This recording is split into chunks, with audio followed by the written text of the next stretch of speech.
I over to drop off the DVDs you wanted and... Hey, wow. Where did you get all of this stuff? I bought it. So what do you think of my new entertainment center? And the widescreen TV? Bought it? And my new DVD player. Here, let me show you my stereo. You can really rock the house with this one. But where did you get the dough to buy all this? You didn't borrow money from Mom and Dad again, did you? Of course not. I got it with this. This? Let me see that. Have you been using Dad's credit card again? No, silly, it's mine. It's a student credit card. A student credit card? How in the world did you get one of these? I got an application in the mail. Well, why did you get one in the first place? Listen, times are changing, and having a credit card helps you build a credit rating, control spending, and even buy things that you can't pay with cash, like the plane ticket I got recently. What plane ticket? Oh yeah, my roommate and I are going to Hawaii over the school break, and of course I need some new clothes for that, so... I don't want to hear it. How does having a student credit card control spending? It sounds like you've spent yourself into a hole. Anyway, student credit cards just lead to impulse spending, as I can see here. And the interest rates of student credit cards are usually sky high. And if you miss a payment, the rates, well, just jump. The credit card has a credit limit. Of $20,000? No, not quite that high. Anyway. I've heard enough. Did I tell you we now get digital cable with over 100 channels? Oh, and here's your birthday present, a new MP3 player. Yeah. No, don't tell me. Charged on the credit card. Listen, hey, I don't think having a student credit card is a bad idea, but this is ridiculous. And how in the world are you going to pay off your credit card bill? With my birthday money? It's coming up in a week. Hey, let's sit down and talk about how you're going to pay things back. And maybe we can come up with a budget that will help you get out of this mess. That's the least I can do. Honey, game's about to start. And could you bring some chips and a bowl of ice cream? And a slice of pizza from the fridge. Anything else? Nope, that's all for now. Hey, hon, you know, they're organizing a company basketball team, and I'm thinking about joining. What do you think? Huh. What do you mean? I was the star player in high school. Yeah, 25 years ago. Look, I just don't want you having a heart attack running up and down the court. So what are you suggesting? Should I just abandon the idea? I'm not that out of shape. Well, you ought to at least have a physical before you begin. I mean, it has been at least 5 years since you played at all. Well, okay, but... And you need to watch your diet and cut back on the fatty foods like ice cream. And you should try eating more fresh fruits and vegetables. Yeah, you're probably right. And you should take up a little weight training to strengthen your muscles, or perhaps try cycling to build up your cardiovascular system. Oh, and you need to go to bed early instead of watching TV half the night.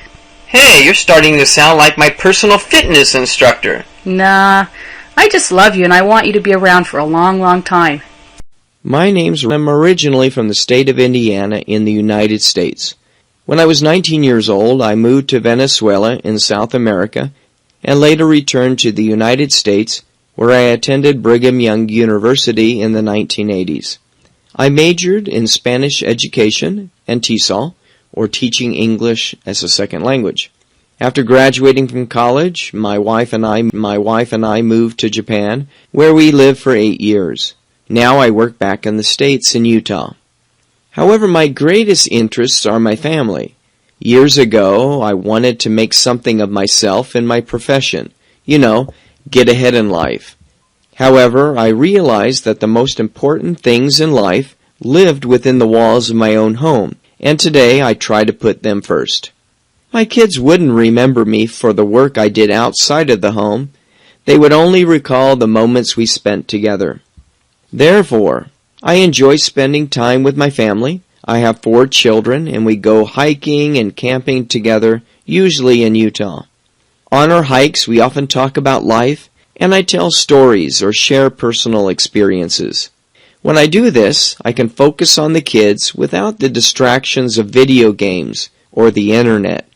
Telling stories sounds easy, but when you have to think of a new story on a hot 12-kilometer hike through the desert, you have to come up with ideas off the top of your head.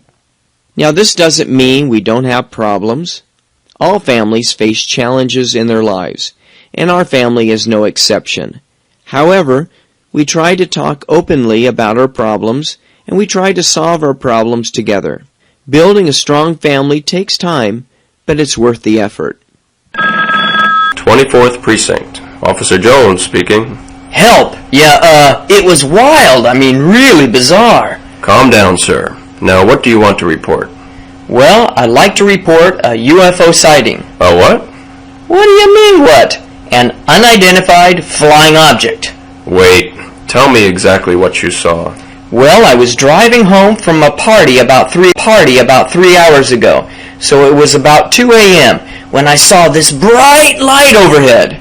Okay, and then what happened? Oh man, well it was out of this world. I stopped to watch the light when it disappeared behind a hill about a kilometer ahead of me. All right, then what?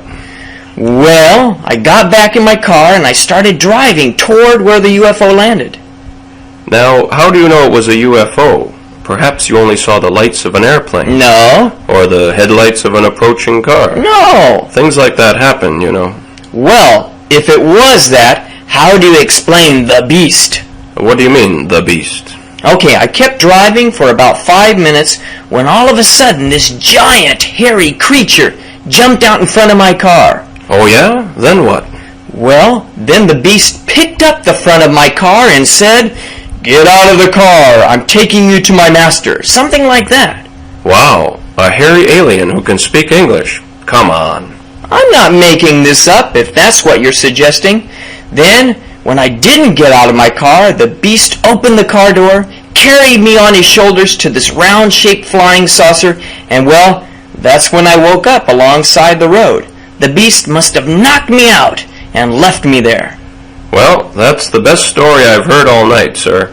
Now, have you been taking any medication, drugs, or alcohol in the last 24 hours? You mentioned you went to a party. What? Well, I did have a few beers, but I'm telling the truth. Okay. We have a great therapist that deals with these kind of cases. I'm not crazy. Well, we'll look into your story. Thank you.